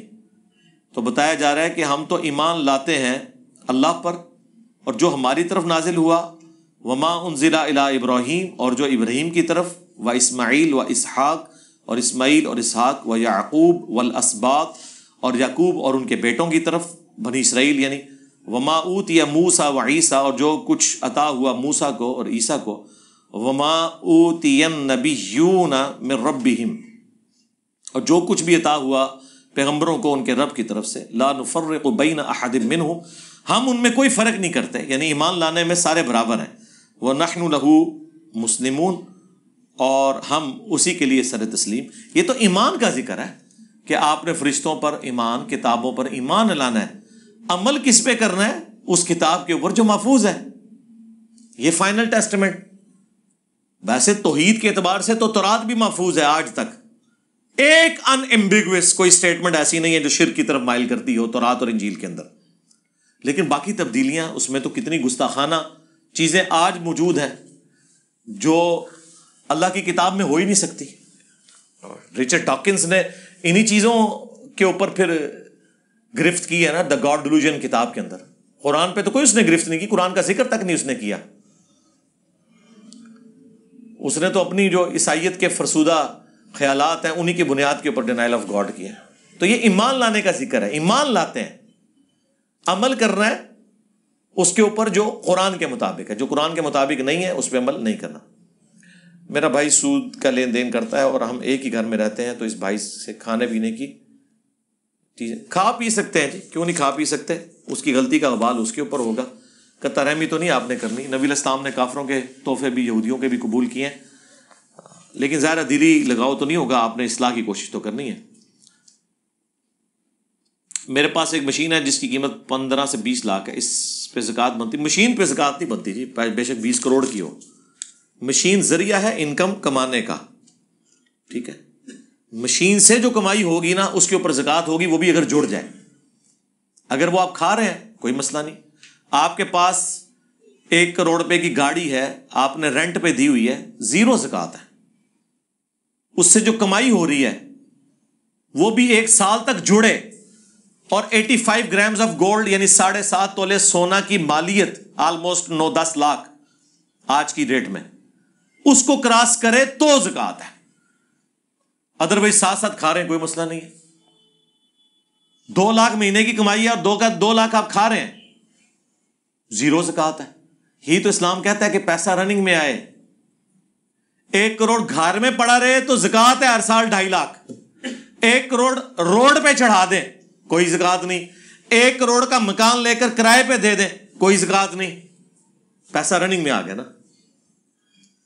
جب پیسہ رننگ میں آئے گا کاروبار میں تو اللہ تعالیٰ نے یہ تو کہنا اللہ کاروبار کو بڑھاتا ہے، صدقات کو بڑھاتا ہے اور کاروبار کو حلال کرتا ہے اور سود کو حرام کرتا ہے، یہ تو دونوں ایک دوسرے کے ساتھ جڑی ہوئی ہیں چیزیں۔ یہ تو لکھا ہی نہیں ہوا، یہ تو سوال ہی کوئی اور ہے، بیچنے کے لیے نہیں، اس نے کہا میرے پاس مشین ہے، مشین سے کاروبار، اس کا سوال پھر یہ لکھیں گے کہ مشینیں لینے اور دینے کا کاروبار ہے، تو ظاہر ہے وہ رننگ میں تو نہیں آ رہی نا۔ اگر ایک بندہ 100 واشنگ مشینیں خریدتا ہے تو 100 میں کپڑے تو نہیں اپنے دھو رہا، یا کسی کو کرائے پہ تو نہیں دی ہوئی دھونے کے لیے، تو وہ مال تجارت ہے۔ مال تجارت جو بھی ہوگا بیچنے کی غرض سے، گاڑیوں کا کاروبار لین دین کا کرنا یہ اور چیز ہے، گاڑی رینٹ پہ دینا اور چیز ہے۔ تو جب آپ رینٹ کے اوپر کوئی چیز دیتے ہیں اس پہ نہیں، باقی جو آپ لین دین کرتے ہیں وہ مال تجارت ہے۔ وہ خواہ آپ کی دکان پہ پڑی ہوئی مشینیں ہیں جن کو آپ یوز نہیں کرتے، صرف خریدنے اور بیچنے کے لیے رکھی ہوئی ہیں، یعنی مشین سے مراد آپ ایئر کنڈیشن لے لیں آسانی سے سمجھنے کے لیے، تو اے سی ظاہر ہے آپ نے بیچنے کے لیے رکھے ہیں، تو یہ مال تجارت ہے، چاہے دوائی ہو، کپڑا ہو، مشینیں ہو، کوئی بھی مال تجارت کا معاملہ الگ سے ہے۔ زکوٰۃ کے جدید اور قدیم 70 احکام و مسائل وہ آپ دیکھ لیں۔ اگر ہر ذی روح نے موت کا ذائقہ چکھنا ہے تو کیا جنت میں موجود حوریں، ہوئے ہوئے ہوئے کتنے فکر پئی ہے جی، زندہ مخلوق ہیں تو انہیں بھی موت آئے گی جی۔ یہ جو ہر ذی روح نے موت کا مزہ چکھنا ہے یہ ادر دین جنت ہے، جنت میں موت نہیں ہے۔ تو جو حوریں آپ کا انتظار کر رہی ہیں جنت کے اندر انہیں موت نہیں آئے گی، آپ بے فکر رہیں، آپ کوشش کریں کہ ادھر تک پہنچنے میں کامیاب ہو جائیں۔ ہاں کتنے دماغ گیا جی، اے مسلمانوں کا دماغ کتنے کتنے جاتا ہے کہ حضرت عمر فاروق حضرت عثمان کی شہادت کے پیچھے بھی بنو امیہ ہی کا ہاتھ ہے؟ لگتا تو ایسے ہی ہے جی، ہمارا بھی یہی خیال ہے۔ علی بھائی کیا کوئی ایسی حدیث سے مبارکہ ہے کہ جس میں نبی علیہ السلام نے فرمایا ہو کہ انجیر کھایا کرو، یہ بواسیر کی بیماری کو جڑ سے کاٹ؟ اس قسم کی طب نبوی کی جتنی حدیثیں ہیں نا 99% تو جعلی ہیں، چند ایک صحیح بھی ہیں، وہ آپ مشکات میں کتاب الطب چیپٹر پڑھ لیں، یعنی بخاری میں حدیث ہے کہ 3 چیزوں کے اندر شفا ہے، شہد میں اور کپنگ کروانے میں جسے پچھنے لگوانا آپ کہتے ہیں، حجامہ، اور داغ دینے میں، لیکن میں اپنی امت کو داغ لگانے سے منع کرتا ہوں۔ حرام نہیں کیا، یعنی پریفریبل نہیں ہے، وہ آگ پہ کوئی گرم کر کے سلاخ تو وہ زخم کو داغ دیتے تھے، روسٹ ہو جاتا تھا، خون نکلنا بند ہو جاتا تھا۔ آج کل اس کی ماڈرن فارم یہ الیکٹرک داغ دیتے ہیں، لیکن مسلم شریف میں یہ حدیث موجود ہے، ایک صحابی کا خون نہیں رک رہا تھا، نبی علیہ السلام نے اپنے مبارک ہاتھوں سے خود داغ دیا، تو اس سے پتہ چلا کہ داغ دینا جائز ہے ایز اے لاسٹ ریزارٹ، جب بیماری کا علاج نہ ہو رہا ہو۔ باقی جب ایک وہ کردستانی یا پاکستان آ کے آپ کے قومی اسمبلی کے اسپیکر کو بٹ بنا کے چلا گیا، آپ کے سارے مولویوں کو بٹ بنا کے چلا گیا، آپ کے سارے پرائم منسٹرز کو بٹ بنا کے چلا گیا، ٹھیک ہے، تو اس کے اوپر میں نے ایک ویڈیو ریکارڈ کروائی تھی کہ کون کون سے علاج ہیں دنیا میں، علاج کروانا کیوں ضروری ہے۔ ہومیوپیتھک علاج ہے، ایلوپیتھک علاج ہے، ہربل علاج ہے، سرجری علاج ہے، اور جھاڑ پھونک علاج ہے۔ یہ 5 بڑے بڑے علاج ہیں دنیا میں، تو وہ آپ نے کرنے ہیں۔ ہماری بہن کو طلاق ہو گئی ہے، اس کا شوہر 6 ماہ سے بیرون ملک ہے، عدت کے متعلق بتا دیں۔ جی ایک طلاق اگر ہوئی ہے یا 2 ہوئی ہیں پھر تو رجوع ہو سکتا ہے، اور اگر 6 مہینے گزر چکے ہیں تو اب 1 یا 2 طلاق کے بعد نئے نکاح کے ساتھ رجوع ہوگا، ادروائز اس شوہر کی طرف وہ رجوع نہیں کر سکتی، طلاق بائن مان چکی ہے۔ اور اگر 3 طلاقیں ہوئی تھی تو اب ویسے ہی رجوع نہیں کر سکتی قیامت تک اس مرد کی طرف، الا یہ کہ کوئی حادثاتی طور پہ کہیں یہ اور شادی کرے اور وہ فوت ہو جائے یا طلاق دے دے، یعنی وہ حرامہ نہ ہو رہا ہو، جسے حلالہ کہتے ہیں، یہ ہے حرام ہے وہ، تو ابن ماجہ میں حدیث ہے حلالہ کرنے اور کرانے والے پہ اللہ کی لعنت ہے۔ وہ تو نیچرل قرآن میں آیا کہ اگر ہو جائے تو لادہ بات ہے، پری پلان حلالہ تو حرام ہے نا جی۔ عدت ختم ہوگی. 3 مہینے تھے نا, ختم ہو. عدت تو ہوتی ہے جو عورت ایسی ہے جس کا خامند فوت ہو گیا, اس کی عدت ہوتی ہے جسے سوگ کہا جاتا ہے. اس کے لیے ہم عدت کا لفظ بولتے ہیں. بیسیکلی یہ نکاح سے روکنا ہوتا ہے, وہ 3 مہینے ہے. جو متعلقہ عورت ہے جسے طلاق ہوئی ہے اس کی عدت کتنی ہے؟ 3 مہینے. قرآن میں 3 دفعہ عورت پاک ہو حیض سے. اور اگر پریگننٹ ہے تو جب تک وضع حمل نہیں ہوتا اس وقت تک وہ عدت میں رہے گی. یہ سوگ نہیں ہے, یہ نیا نکاح نہیں کر سکتی 3 مہینے تک. یہ نہیں ہے کہ گھر سے نکل نہیں سکتی, وہ ہے جس کا خامن مر جائے وہ 4 مہینے 10 دن ہے. تو یہ بیوہ نہیں ہے, یہ متعلقہ ہے. اور اگر اس نے خلا لیا ہے تو ابو داؤد ترمذی میں پھر عدت جسے آپ کہتے ہیں یا نکاح سے رکنا وہ 1 مہینہ ہوتی ہے. طلاق کے کیس میں 3 مہینے اور بیوہ عورت کے لیے 4 مہینے 10 دن. لیکن بیوہ کا وہ سوگ ہوتا ہے, اس میں وہ کسی خوشی کی ایکٹیویٹی میں حصہ نہیں لے گی, گھر کے اندر رہے گی. اور لوگ پوچھتے ہیں جی وہ اپنے داماد سے بھی پردہ کرے گی. داماد سے کیوں پردہ کرے گی بھائی؟ جو پردہ پہلے تھا اب بھی وہی ہے, صرف یہ کہ وہ کسی خوشی کی ایکٹیویٹی میں نہیں حصہ لے گی, گھر سے باہر نہیں نکلے گی. اور یہ وہ عورت ہے جس کا خامند مرا ہوا ہو, جس کا خامند اس کے طلاق دے گیا ہے, اور اگر وہ ظالم تھا تو وہ تو خوشی منائے گی, وہ سوگ کہاں سے کرنا ہے؟ علی بھائی اللہ ہمارا دوست ہو سکتا ہے؟ جی اللہ دوست ہے, تو دوستوں سے گلہ شکوہ کیا جا سکتا ہے. جی اپنے دوستوں سے آپ گلہ شکوہ کر سکتے ہیں جو امپرفیکٹ ہے. جو دوست ہے ہی پرفیکٹ ہے اسے گلہ شکوہ کس طرح کا؟ ہاں, آپ خالق کو مخلوق پہ کیوں قیاس کر رہے ہیں؟ اگر وہ کوئی ایسا نظام بنائے کہ آپ کو اس گلے شکوے کے اگینسٹ جواب دینا شروع کر دے تو آپ کی کانپیں ٹانگیں گی. ہاں, اور اگر آپ کو جواب لینا تو تھوڑے بہت میں بھی آپ کو جواب دے دوں گا, پھر آپ کو اندازہ ہو جائے گا. لوگ گلے شکوے لے کے بیٹھے ہوئے. اللہ کے بندو, دنیا میں آپ ہر مسلمان, کافر پہ تو ہم بعد میں آتے ہیں, ہر مسلمان اربوں انسانوں سے بہتر ہے کہ اس کے سینے میں کلمہ ہے. آپ مجھے بتائیں, جس کلمے کے عوض آپ کو ہمیشہ کی زندگیاں ملنے والی ہیں, جنت کی ہمیشہ کی زندگی جس میں موت نہیں ہوگی, یہ تھوڑا احسان ہے؟ اس احسان کا بدلہ آپ نے اتار لیا کہ کسی اور دنیا میں آئی ہوئی تکلیف کا گلہ آپ کر سکیں. ریشو پروپورشن سے چلتے ہیں.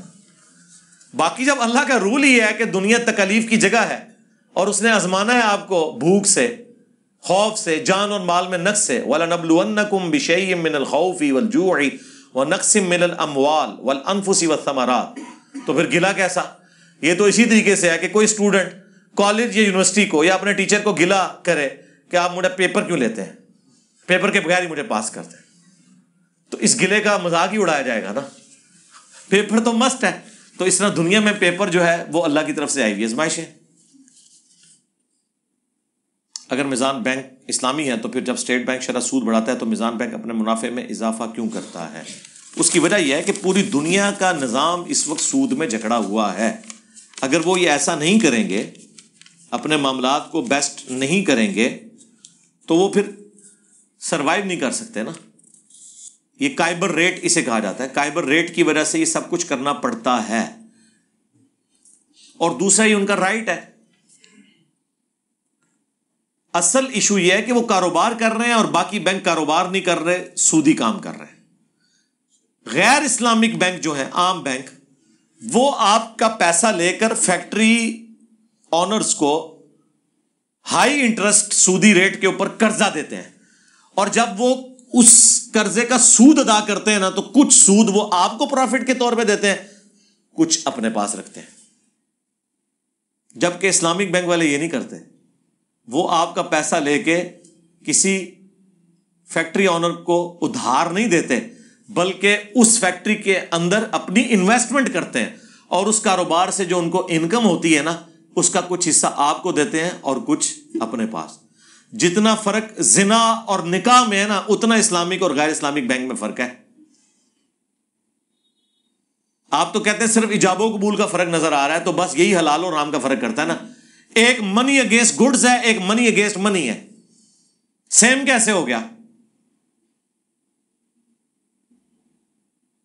اور دوسری بات, یہ جو اسلامک بینک ہے وہ آپ کو پرسنل لون کبھی بھی نہیں دیں گے، کیونکہ وہ تو پیسے کے بدلے پیسہ ہوگا.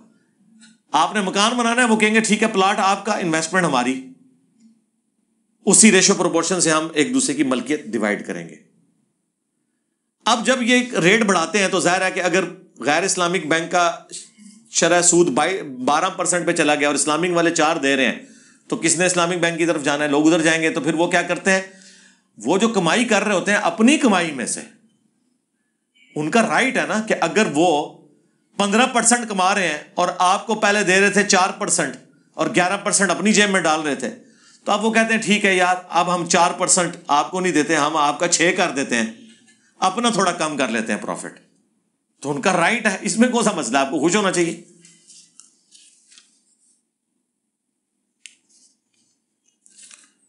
آپ نے ایک ویڈیو میں کہا تھا کہ نبی الاسلام نے بھی جنگ احد کے شہیدوں کی قبروں پر عرس منایا. نہیں، عرس نہیں منایا، خدا نہ آ جائے، جنازہ پڑھا تھا جا کے.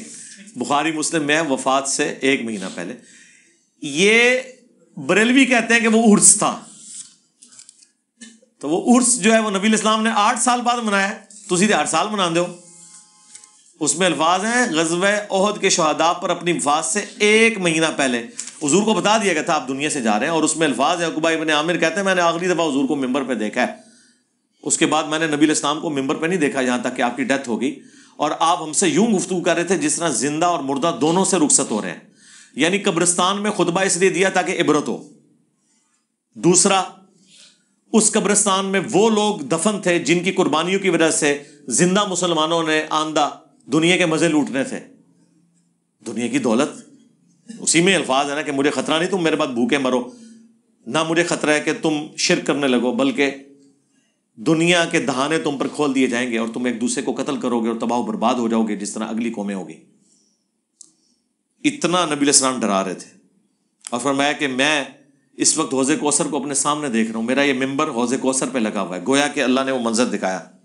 میں تمہارا پیش رو ہوں، میں آگے جا رہا ہوں، تمہارا انتظار کروں گا، دیکھنا میرے بعد کافر نہ ہو جانا کہ ایک دوسرے کی گردنیں مارنا شروع کر دو. اتنے رقت انگیز وہ الفاظ ہیں. تیسری بات یہ کہ نبی الاسلام نے قبرستان میں اس لیے دیا تاکہ عبرت ہو کہ اصلی جگہ یہی آنے والی ہے. چوتھی جو میں نے کہیں پڑھی نہیں ہے لیکن اللہ نے مجھے یہ سمجھائی ہے کہ نبی الاسلام نے امت کو یہ بھی درس دیا، اسی میدان احد میں رسول اللہ کی موجودگی میں چند ساتھیوں نے نافرمانی کی تو درجنوں صحابہ شہید ہو گئے، حتیٰ کہ حضور کے اپنے دانت بھی شہید ہوئے. رسول اللہ دنیا میں موجود تھے تب بھی امت کی نافرمانی کا خمیازہ نہ صرف باقی امت نے بھگتا، خود رسول اللہ نے بھی اس تکلیف کو کاٹا جو امت نے کام ڈالا تھا نافرمانی کر کے. تو آنے والوں کو درس ہے کہ جب میں دنیا میں نہیں ہوں گا تو اس چکر میں نہ رہنا کہ جو کچھ بھی ہے تیرے محبوب کی امت میں ہے. جب محبوب تم میں موجود بھی تھے تب بھی جب تم نے محبوب کی نافرمانی کی تو اللہ کی مدد نہیں آئی ہے، الٹا ایسا عذاب آیا کہ نبی کے بھی دانت شہید ہو گئے اور مدینے کا کوئی گھر نہیں بچا جس میں کوئی میت نہ ہو. تو میرے بعد تو میری دعاؤں کا حصہ بھی تمہیں اس طرح حاصل نہیں ہوگا، تو اپنا قبلہ درست رکھنا. یہ بھی اس کے اندر تھا.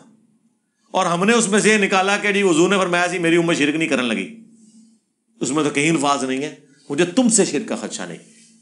اس پہ میں نے تفصیلی ویڈیو 1 گھنٹے کی ریکارڈ کرائی ہے کہ مجھے اپنے بعد تم سے شرک کا خوف نہیں، مجھے اپنے بعد تم سے شرک کا خوف نہیں. یہ آپ یوٹیوب پہ لکھیں، میں نے پوری یہ تفصیلی ویڈیو اس کے پر ریکارڈ کرائی ہے. مرد کے لیے بال بڑے رکھنا یا چھوٹے اس کا ذاتی مسئلہ ہے یا معاشرتی مسئلہ ہے؟ معاشرتی مسئلہ کہاں سے ہو گیا؟ آپ یہ پوچھیں کہ اس کا ذاتی فیصلہ ہے یا کوئی ریلیجس ایشو ہے. معاشرہ یا ذات ایک ہی بات ہوگی نا، جس طرح مرضی رکھے. مرد کے لیے بڑے بال رکھنا کتنے جائز؟ ہاں یہ بات آپ پوچھیں. اتنے لمبے بال رکھیں کہ کندھے سے نیچے نہ جائیں. کندھے سے نیچے جائیں گے تو عورتوں کی مشابہت ہے. وہ بخاری میں حدیث ہے، ان مردوں پہ لعنت جو عورتوں کی مشابہت کرتی ہیں اور ان عورتوں پہ لعنت جو مردوں کی مشابہت کرتی ہیں. تو کندھے سے نیچے عورتوں کی مشابہت ہے اور کندھے سے اوپر رکھیں گے تو مردوں کی مشابہت ہے، تو عورتیں تو نہیں رکھ سکتی اوپر.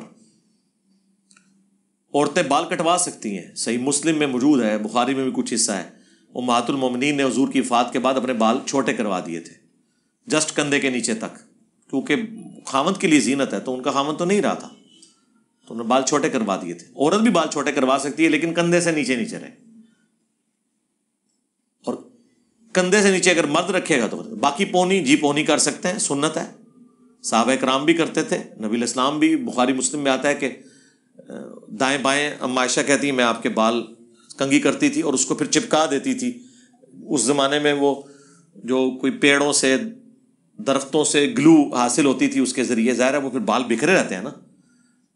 آج کل تو ہیئر کیچ آپ لگا سکتے ہیں، پونی کاٹ سکتے ہیں، لیکن اس میں صرف یہ ہے کہ بخاری مسلم میں حدیث ہے کہ جب آپ نماز پڑھنے کے لیے کھڑے ہوں گے نا، پھر آپ نے اپنی پونی کھول دینی ہے۔ اور نبی الاسلام نے کف ثوب سے، کپڑوں کو سمیٹنے سے اور بالوں کو سمیٹنے سے نماز کے دوران منع کیا۔ یہ اگر کف چڑھیں گے آپ نے نیچے کرنے ہیں، بالوں کی پونی کھول دینی ہے۔ اب میں نے بھی لمبے بال رکھنے شروع کیے تو میں تو یہ تو سمجھ لیں کہ ایک پالتو جانور ہے جو آپ پال لیتے ہیں، یہ تو بڑا مشکل کام ہے، بال رکھنا تو بڑا مشکل کام ہے، تو یہ اس کی تو بڑی کیئر کرنی پڑتی ہے۔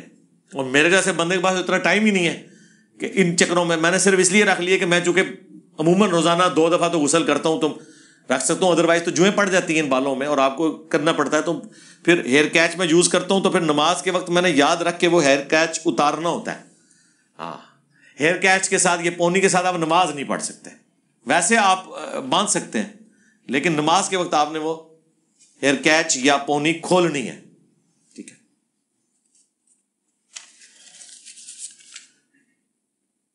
کیا عورت کے لیے تنہائی کے خوف سے نماز توڑ دینا جائز ہے؟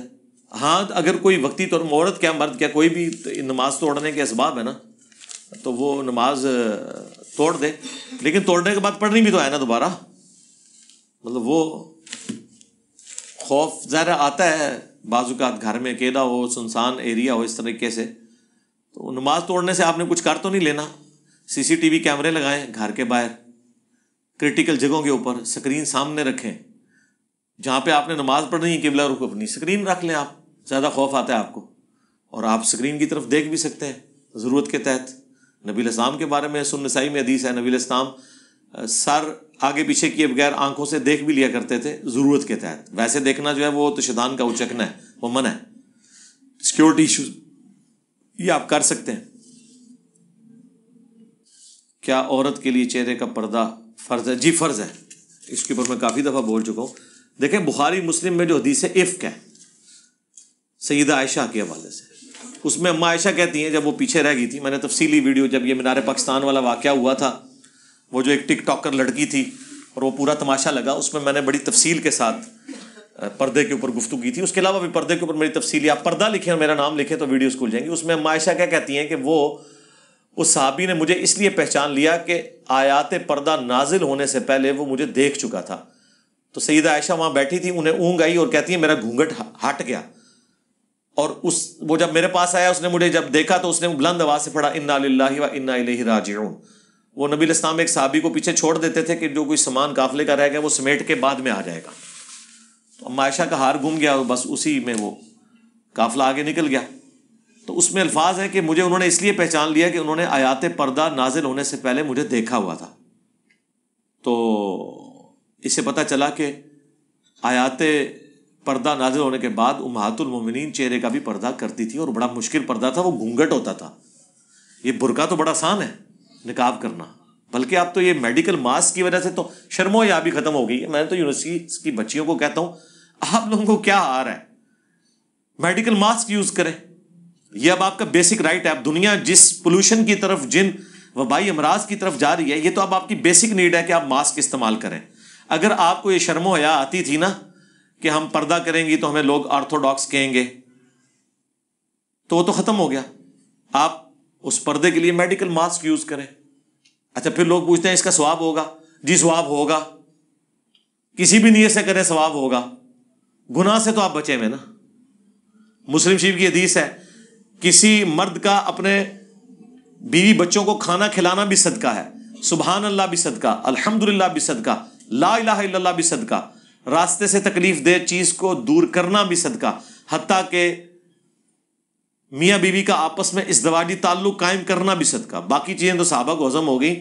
اس کے بارے میں انہوں نے کہا کہ یہ بھی صدقہ اور ثواب ہے.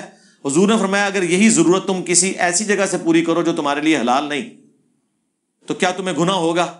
تو صحابہ نے کہا ہوگا. فرمایا پھر اس میں ثواب بھی ہوگا. تو جب آپ کوئی بھی ایسی ایکٹیویٹی پرفارم کرتے ہیں جو چیز آپ کو گناہ سے بچا دے، گناہ سے بچنا ہی خود سب سے بڑی نیکی ہے، تو پردے کا آپ اہتمام کریں. کیا دوسرے شہروں سے آئے ہوئے مدارس کے لوگوں کو چندہ دیا جا سکتا ہے یا تحقیق ضروری ہے؟ تحقیق کے بغیر تو کسی کو بھی چندہ نہیں دینا چاہیے میرے بھائی. دوسرے شہروں سے اسی لیے آتے ہیں کہ اپنے شہروں کے لوگ تو ان کو جانتے ہیں کہ یہ کیا کرتے ہیں. ہاں، اس لیے دور دراز مانگنے آئے ہوتے ہیں. ادھر والے وہاں جا کے مانگ رہے ہیں، ادھر والے ادھر آ کے مانگ رہے ہیں. مزدوری کرنے کے لیے تو کوئی دوسرے شہر جا سکتا ہے، مانگنے کے لیے گیا ہے تو آپ کے کان کھڑے ہو جانے چاہیے کہ گل وچ کوئی اور ہے.